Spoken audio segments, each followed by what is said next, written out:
अस्सलाम वालेकुम everyone, welcome to View Wiki. तो अच्छा जी, काफ़ी अरसे के बाद बना रहा हूँ जी वीडियोस वगैरह पर। इंशाल्लाह इस पर काम शुरू किया है और इसको प्रॉपरली तरीके से किया जाएगा। आज की ये जो वीडियो है ये हम करने जा रहे हैं CS201 की असाइनमेंट नंबर 1 का सॉल्यूशन स्प्रिंग 2024 का। ठीक है, तो इसकी ये जो क्वेश्चन फाइल है ये मेरे सामने है। अगर आपने इसको समझना है, क्योंकि आगे जाके मैं पूरा सॉल्यूशन जो है वो समझाने वाला हूँ, इसको प्रॉपरली कैसे करना है कैसे नहीं करना इसके अंदर बताऊंगा, जो भी इसकी ऊंच नीच वगैरह है।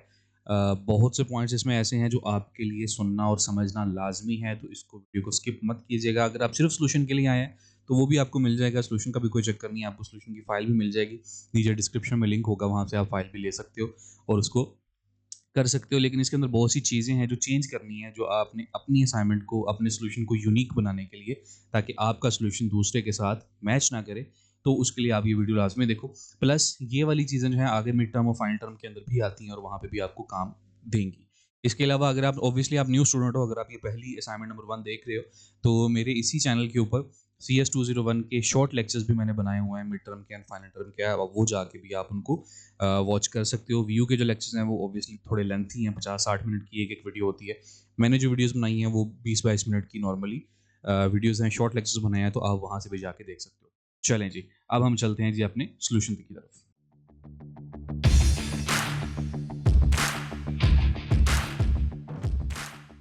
अच्छा जी, तो क्वेश्चन फाइल जो है हमारे सामने वो कुछ यूँ है। अब इसके अंदर जो मैंने आपको चीज़ें बताई थी कि आगे जाके मैं समझाऊँगा, उसमें सबसे पहली चीज़ तो ये है कि कल जब असाइनमेंट आई है, तो उसकी थोड़ी देर बाद ही सॉल्यूशंस आना स्टार्ट हो गए थे डिफरेंट ग्रुप्स के अंदर, फेसबुक पे, व्हाट्सएप पे।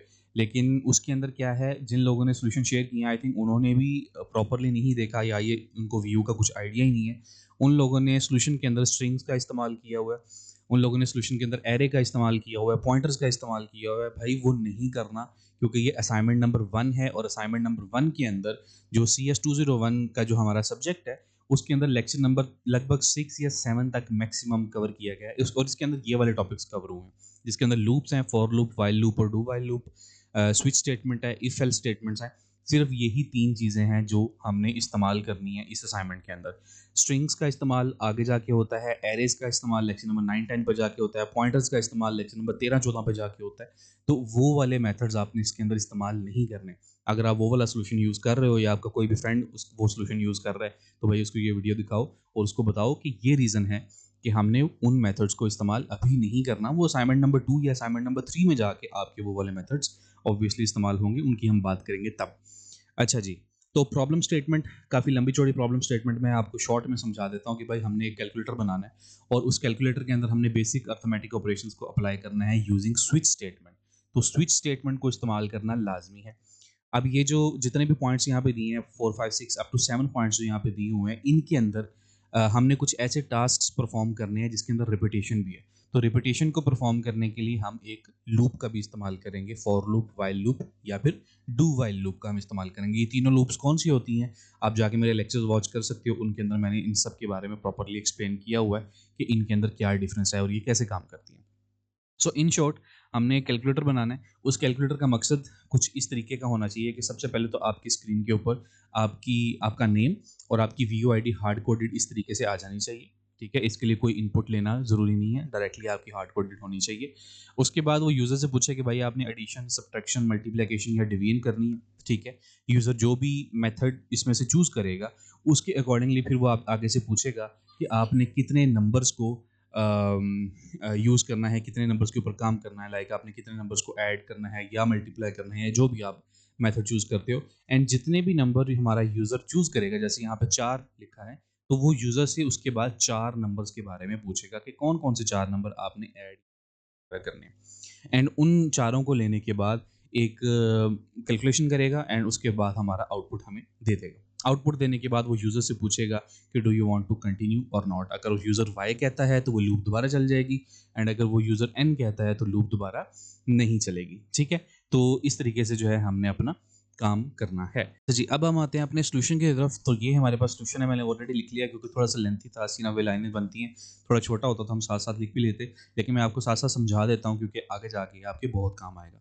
फर्स्ट ऑफ ऑल हम बात करते हैं हेडर फाइल की। आपकी बुक्स के अंदर जो हेडर फाइल्स का इस्तेमाल किया गया है, वो बुक है पुरानी प्रिंटेड और उसके अंदर iostream.h का इस्तेमाल किया गया है।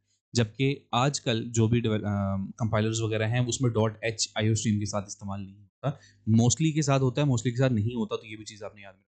तो आईओस्ट्रीम के साथ नहीं होता, तो इसको लिखने का तरीका ये है कि आप आईओस्ट्रीम डॉट एच नहीं लिखेंगे, डॉट एच मिटा देंगे और उसकी जगह पे हम ये लाइन लिखेंगे। अगर आप नहीं करते इस तरीके से तो क्या होगा, मैं यहाँ पे डॉट एच लगा देता हूँ, नॉर्मली हमारी बुक के अंदर इस तरीके से लिखा हुआ है, आप देखोगे। और अगर मैं इसको कंपाइल करता हूँ तो ये हमें एरर दे देगा कि आईओस्ट्रीम डॉट एच नाम की कोई डायरेक्टरी नहीं है। तो इसके लिए ये चीज़ आपने याद रखनी है कि आपने बिना एच के इसको करना है, और यहाँ पे हमने लिखना है यूजिंग नेम स्पेस एसटीडी। और अब अगर आप इसको कंपाइल करते हो तो वो वाला एरर यहाँ पे खत्म हो जाएगा। नीचे व्हाइल लूप का एरर दे रहा है क्योंकि व्हाइल लूप मैंने खाली छोड़ी हुई है, क्योंकि यहाँ पे हमने एक एक्सप्रेशन लगानी है, वो मैं आपको बताऊंगा बाद में कि क्या एक्सप्रेशन होगी। बहरहाल ये एरर हमारा नहीं आएगा। अच्छा, उसके बाद हमारा मेन प्रोग्राम शुरू होता है। मेन प्रोग्राम के बाद हमने अपना हार्ड कोडेड के अंदर अपना नाम और अपनी वी यू लिख दी। यहाँ पे आपने अपना नेम लिखना है और यहाँ पे आपने अपनी वी यू लिखनी है, इसको चेंज करना लाजमी है। ठीक है, उसके बाद हम चलते हैं जी अपनी प्रोग्राम की तरफ। जो मेन हमारा प्रोग्राम है, हमारा मकसद ये है कि जब हमारा प्रोग्राम एग्जीक्यूट हो तो सबसे पहले वो यूज़र को ये 3-4 लाइंस शो करवाए, एडिशन सब्ट्रैक्शन के, भाई आपने क्या चूज़ करना है और अपनी चॉइस वगैरह लिखो। उसके लिए हमने यहाँ पे ये मैसेज शो करवाना है कि भाई एडिशन, सी आउट सब्ट्रैक्शन, सी आउट मल्टीप्लिकेशन, डिवीजन, 5 दबाओ तो एग्जिट हो जाए और अपनी चॉइस एंटर करो। ये हमने हार्ड कोडेड लिख दिया। ये जैसे हम लिखेंगे एज इट इज स्क्रीन के ऊपर शो हो जाएगा। इसका प्रोग्राम की एग्जीक्यूशन के साथ कोई लेना देना नहीं होता। यहाँ पे हमने एक डू वाइल लूप इस्तेमाल की है। डू वाइल लूप यहाँ पे हमने क्यों इस्तेमाल की है, हमारे पास टोटल 3 लूप्स थी, for loop, while loop and do while loop. तो इसके अंदर हमने डू वाइल का इस्तेमाल इसलिए किया है कि यूज़र जो भी चॉइस एंटर करे वो तो बाद की बात है, लेकिन प्रोग्राम को एक बार चलना लाजमी है। इसलिए हमने यहाँ पे डू वाइल इस्तेमाल की है, ताकि प्रोग्राम एटलीस्ट एक बार चले और उसके बाद वो जब यूज़र को पूछे कि भाई आपने क्या काम करना है, और अगर यूज़र इनमें से कोई वैल्यू देता है तो उसके अकॉर्डिंगली हमारे ये केसेस चलना शुरू हो जाएं। एंड अगर यूज़र कोई 5 लिख देता है या कोई और नंबर लिख देता है तो हमारा प्रोग्राम जो है वो ठीक है। तो इसलिए हमारा डू वाइल को यहाँ पे इस्तेमाल करना लाजमी था। ये सेम चीज़ फॉर लूप या वाइल लूप के थ्रू पॉसिबल नहीं थी। करने का तरीका है कि अगर हम यहाँ पे फॉर लूप या वाइल लूप इस्तेमाल करते तो हम इस कंडीशन को पकड़ के लूप से बाहर रखते पहली बात, और उसके बाद हमें 1-2 कंडीशंस और लगानी पड़नी थी, ताकि अगर यूज़र बाहर से ही 5 एंटर दबा दे तो हमारी वाइल लूप या फॉर लूप जो है वो ना चले। तो वो थोड़ा सा टफ हो जाना था, 3-4 लाइन उसका कोड हमें एक्स्ट्रा लिखना पड़ना था। तो उसको अवॉइड करने के लिए हम सिंपल डू वाइल लूप का इस्तेमाल कर सकते हैं। अच्छा जी, तो यूज़र को हमने ये 4 मैसेजेस शो करवा दिए और यहाँ पे हमने यूज़र से उसकी चॉइस पूछ लेनी है 1 2 3 4 5 के अंदर से।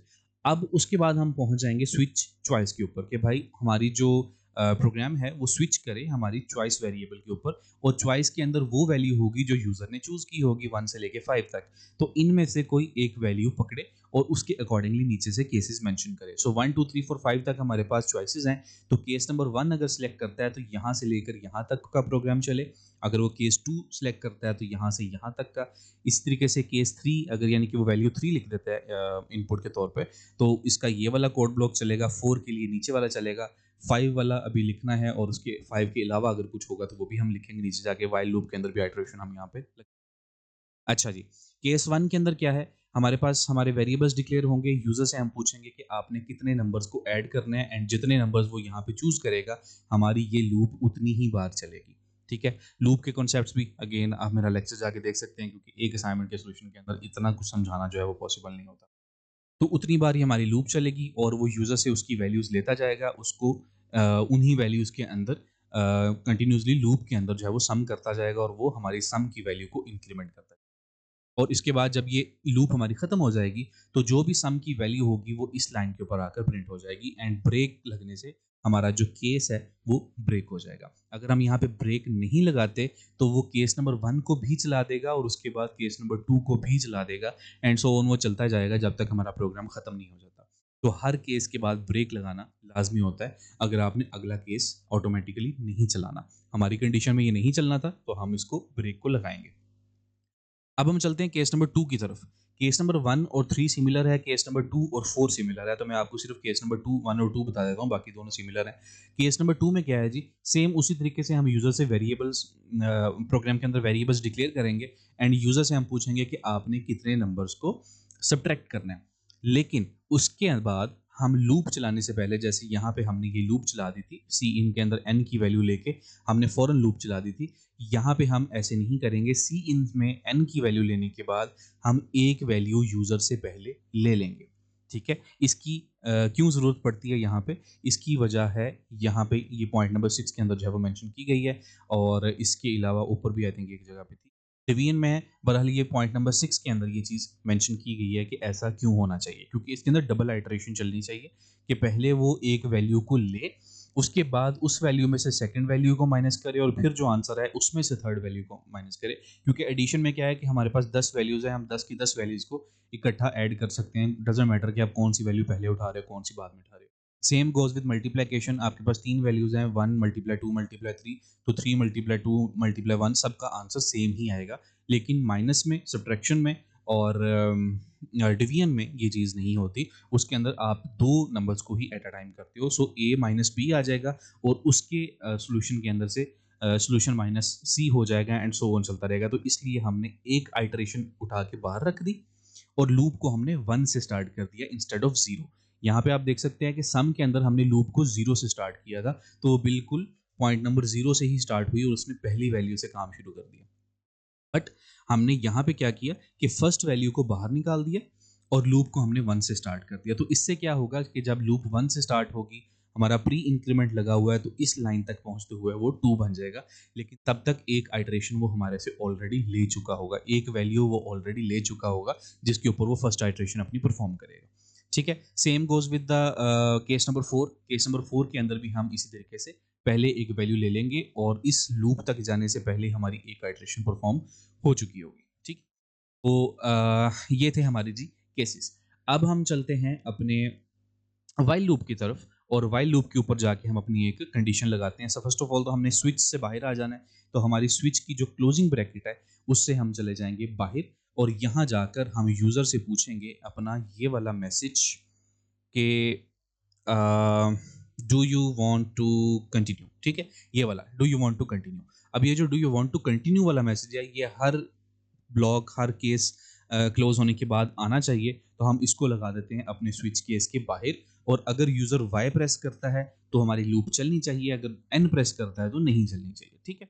तो हम यहाँ पे क्या करते हैं, यूज़र से पूछते हैं कि do you want to continue, ठीक है। तो उसके लिए हम सिंपल यहाँ पे कर लेते हैं जी करेक्टर कंटिन्यू सेमीकोलन, ठीक है। एक कंटिन्यू नाम का हमने एक करेक्टर वेरिएबल बना लिया, और उसके बाद हम सी आउट करते हैं message do you want to continue, ठीक है। और आगे हमने लिख देना है y/n के y और n में से जो है वो सिलेक्ट करें, ठीक है। और सेमीकोलन, और इसके अंदर हम सी इन कर लेंगे ग्रेटर देन कंटिन्यू का वेरिएबल, ये वाला वेरिएबल, ठीक है। और यहाँ पे उसकी वैल्यू हम यूजर से ले लेंगे, CNOT लिख दिया, CONT कंटिन्यू के लिए लिखना। उसके बाद हम जाएंगे अपनी वाइल लूप के पास, और वाइल लूप को हम बोलेंगे कि अगर वाइल हमारी कंटिन्यू की वैल्यू y है तो यहाँ से ये जाए वापस इस लाइन नंबर 9 के ऊपर और प्रोग्राम को दोबारा से एग्जीक्यूट कर दे, ठीक है। और अगर हमारी y नहीं होगी तो ये अपने आप टर्मिनेट हो जाएगा, इसमें किसी किस्म का एल्स लगाने की ज़रूरत नहीं होती। तो हम यहाँ पे लगाएंगे अपना while CONT double equals to, चूँकि हम करेक्टर में वैल्यू ले रहे हैं तो हम यहाँ पे सिंगल कोटेशंस लगाएंगे एंड उसके अंदर हम लिख देंगे y। तो यहाँ पे ये हमारी एक कंडीशन लग जाएगी कि भाई कंटिन्यू करना है वाइल कंटिन्यू की value is equal to Y. अब जब तक वाइल में ये वैल्यू रहेगी, क्यों रहेगी, यूज़र यहाँ पे आके कंटिन्यू करेगा, वाई लिखेगा, तो वाइल की वैल्यू जो है वो कंडीशन वाई ही रहेगी। जब तक ये कंडीशन ट्रू रहेगी हमारी लूप चलती रहेगी, ठीक है। आई थिंक इसके अलावा फिलहाल और कुछ नहीं है करने के लिए। अभी हम एक बार प्रोग्राम रन करते हैं और यहाँ पे कंडीशन नंबर 5 और बाकी चीज़ों को हम फिर बाद में देखते हैं। तो मैं प्रोग्राम कंपाइल एंड एग्जीक्यूट करता हूँ, तो इसने मुझे यहाँ पे एरर दे दिया, for some reason cont is not declared. Okay, continue को हमने यहाँ पे डिक्लेयर नहीं करना क्योंकि वाइल लूप यहाँ से आ रही है, तो हम इसको कंटिन्यू को डिक्लेयर करेंगे यहाँ पे। एंड लेट्स गो, कंपाइल हो गया। अब हम इसको करते हैं एग्जीक्यूट, एग्जीक्यूट भी हो गया। एंड यहाँ पे इसने हमारे से जो हमारा रिक्वायर्ड मैसेज था वो यहाँ पे शो होना शुरू हो गया। मैं यहाँ से आपका क्वेश्चन फाइल ओपन कर लेता हूँ एंड यहाँ पे आप इसको साथ साथ मैच भी कर सकते हैं कि किस तरीके से ये हमारा आउटपुट आना चाहिए था। अब हम स्टार्ट करते हैं 1 से एंड कंटिन्यू करते जाते हैं जब तक हमारा 5 वाला काम नहीं आ जाता, क्योंकि वो अभी हमने इम्प्लीमेंट करना। तो मैं यहाँ पे एडिशन के लिए 1 लिखता हूँ ये मुझे पूछेगा कि आपने कितने नंबर्स एंटर करने हैं, तो हम 4 नंबर लिखते हैं। जो आउटपुट वहाँ पे है हम एग्ज़ैक्ट वही आउटपुट जो है वो रेप्लिकेट करते हैं यहाँ पे। तो मैंने 4 लिख दिया, तो वो मेरे से 4 नंबर माँग रहा है, तो 10, 20, 30, तो इसने कह दिया result of addition is 100, do you want to continue Y या नो? ठीक है? अगर मैं यहाँ पे व्हाई करके एंटर दबा देता हूँ, तो ये प्रोग्राम दोबारा से चल जाएगा। अब मेरे से चॉइस माँग रहा है। अब हम 2 पे चलते हैं और सब्ट्रैक्ट करने के लिए हम यहाँ पे अपना प्रोग्राम लिखते हैं जी 3 नंबर, ठीक है? तो यहाँ पे हमने 3 लिखा और ये हमारे से पूछ रहा है 3 नंबर 1, 2 और 4 लिखा, तो यहाँ पे हमारा रिजल्ट ऑफ सब्ट्रैक्शन जो है वो आ गया -5। नेक्स्ट अब हम आते हैं अपने स्टेप नंबर 3 पे, यानी कि अब हम चॉइस नंबर 3 यहाँ से फर्स्ट ऑफ ऑल तो do you want to continue, तो हम वाई करते हैं यस, एंड हम 3 पे मल्टीप्लिकेशन चूज़ करते हैं एंड जो वैल्यूज़ इन्होंने यूज़ की हैं वही यूज़ करेंगे। 3 नंबर हमें चाहिए 6, 2 एंड 2, तो 6 2 और 2, तो हमारा आंसर जो है वो आ गया 24। यहाँ पे भी 24 है, तो बिल्कुल ठीक है। अगेन हम कंटिन्यू करते हैं और इसको मैं अब यहाँ पे थोड़ा ऊपर ले जाता हूँ। चॉइस अब हम डिवीजन चूज़ करते हैं यहाँ पे एंड मैं एंटर प्रेस करता हूँ और डिवीजन के लिए यहाँ पे उन्होंने 3 नंबर यूज़ किए हैं, 9, 3 और 3, और आंसर 1 आना चाहिए। तो मैंने यहाँ पे 3 नंबर यूज़ करने हैं, 9, 3 एंड 3, और आंसर जो है हमारा यहाँ पे 1 आ गया। सेम नंबर्स मैंने इसलिए यूज़ किए हैं ताकि कंफर्म हो जाए कि हमारा ये प्रोग्राम ठीक काम कर रहा है। एंड अगर अब मैं अगेन वाई प्रेस करता हूँ तो ये कंटिन्यू हो जाएगा, और अगर मैं एन प्रेस करके दबा देता हूँ तो हमारा प्रोग्राम जो है वो वहीं पे टर्मिनेट हो जाएगा। सिमिलरली अगर हम बात करें पॉइंट नंबर 5 की, कि अगर मैं 5 प्रेस करता हूँ तो 5 प्रेस करने पे हमारा क्या होना चाहिए कि हमारा प्रोग्राम उसी तरीके से जैसे यहाँ पे टर्मिनेट हुआ है, कि अगर कंटिन्यू की वैल्यू y है तो उसको टर्मिनेट कर दे, सेम वैल्यू 5 से भी टर्मिनेट होनी चाहिए। तो उसके लिए हमें यहाँ पे अपना एक कोड लगाना पड़ेगा, जो कि हमारी ये स्विच स्टेटमेंट है। तो स्विच स्टेटमेंट की ब्रैकेट के अंदर हम यहाँ पे एक कोड लगाएंगे अपना, और हम उसको रखेंगे अपना केस 5, ठीक है? केस 5 कॉलन, ठीक है? उसके बाद यहाँ पे उसकी ब्रैकेट स्टार्ट करते हैं। ब्रैकेट स्टार्ट करने से देखो ब्रेक ऑटोमेटिकली आ गई यहाँ पे, एंड सी आउट हम यहाँ पे अगर कुछ करना चाहें तो कर सकते हैं।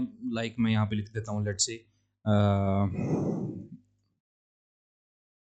एग्जिटिंग, ठीक है? डॉट डॉट डॉट और सेमीकोलन, दैट्स इट। तो अगर कोई यूज़र 5 प्रेस करेगा तो उसको स्क्रीन के ऊपर एग्जिटिंग का एक मैसेज शो हो जाएगा, एंड वहाँ पे हमारा प्रोग्राम भी टर्मिनेट हो जाएगा।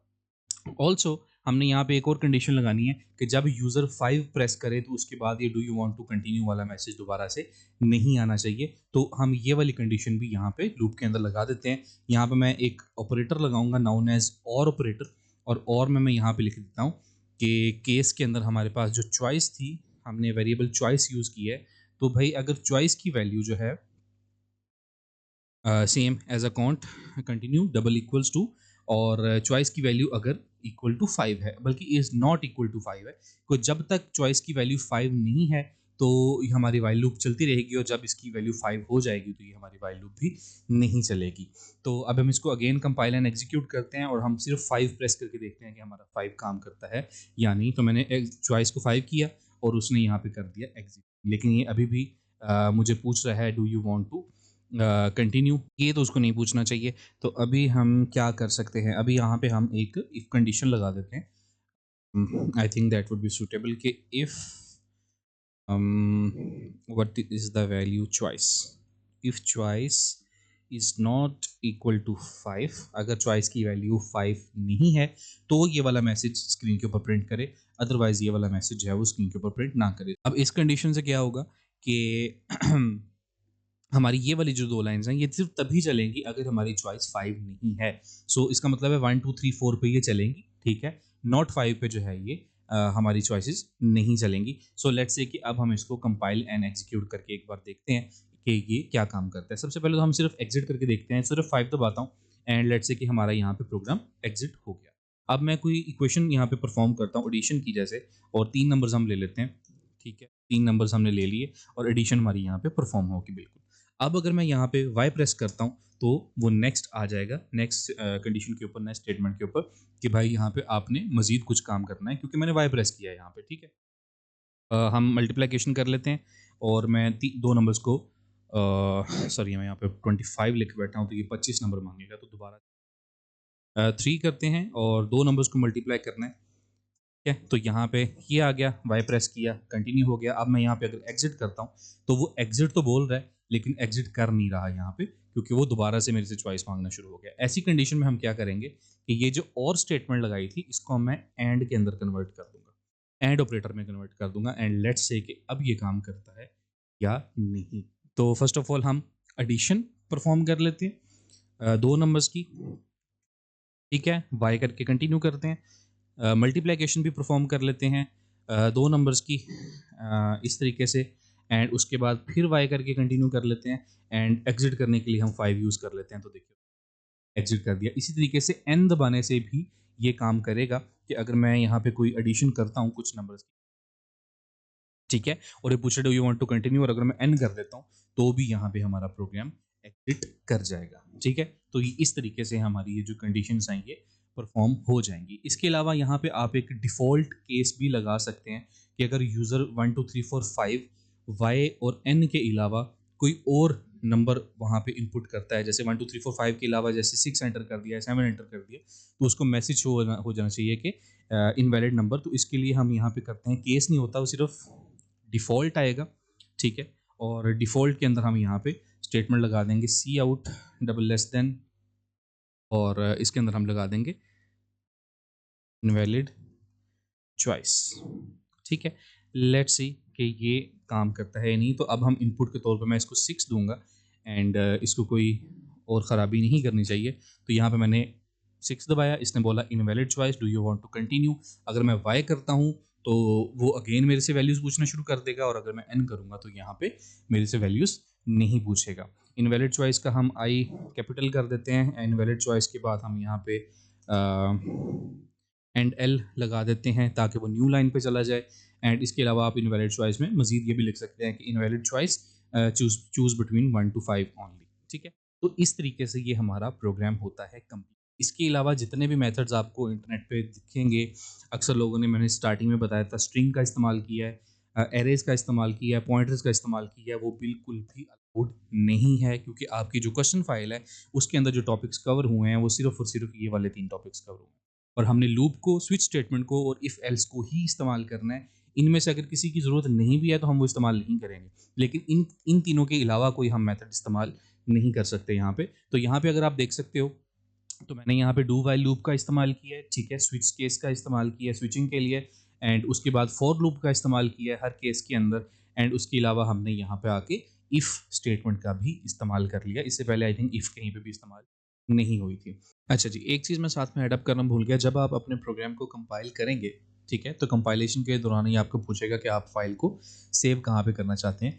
तो जब आप फाइल को सेव करोगे, आई रिकमेंड कि डेस्कटॉप पे ना करें, डी ड्राइव या ई ड्राइव कहीं पे भी आप अपना एक फ़ोल्डर बना लें स्टडी का, और वहाँ पे सेव करें। तो जब आप फाइल को सेव करेंगे तो आपके पास इस तरीके से 2 फाइल्स बन जाएंगी।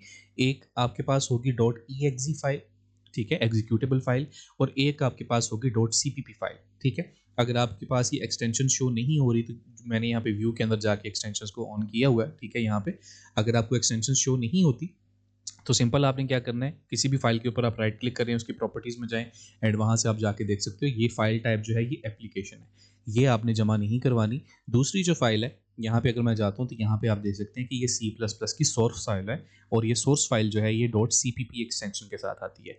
आपने इस .cpp एक्सटेंशन वाली फाइल को अपने LMS पे असाइनमेंट वाली जगह पे जमा करवाना है। जैसे आप कोई भी नॉर्मल असाइनमेंट वर्ड की फॉर्म में जमा करवाते हैं, उसी तरीके से आपने ये सॉल्यूशन की .cpp फाइल जो है ये वाली आपने जमा करवानी है, एग्जीक्यूटेबल फाइल आपने जमा नहीं करवानी। तो ये हमारा बन गया जी CS201 की असाइनमेंट नंबर 1 का सॉल्यूशन। अगर इसमें कोई चीज़ समझ ना आए, जो भी आपके कमेंट्स हों, जो भी आपकी प्रॉब्लम्स वगैरह हो सकती हैं, वो आप नीचे कमेंट सेक्शन में से पूछ सकते हो। मैं इंशाल्लाह आपको वहाँ पे पूरी कोशिश करूँगा रिप्लाई करने। And thanks for watching the video. इस वीडियो को दोस्तों के साथ लाजमी शेयर कीजिएगा ताकि उनका नुकसान ना हो, क्योंकि इंटरनेट पे यस बहुत से लोग शायद ऐसे भी हैं कि जो व्यू के साथ रेलिवेंट ही नहीं है, व्यू से रिलेटेड ही नहीं है, और उन्होंने ये सोल्यूशन बना के डाले हुए हैं। सो दैट इज़ वाई मेरा काम है यहाँ पे आपको सही solution आगे देना। मेरी नज़र में this is the only best solution जो आप यूज़ कर सकते हो। इस सोल्यूशन का कोड आपको मेरी वेबसाइट पर मिल जाएगा, उसका लिंक आपको मेरी डिस्क्रिप्शन में मिल जाएगा। Thanks for watching, take care, अल्लाह हाफिज़।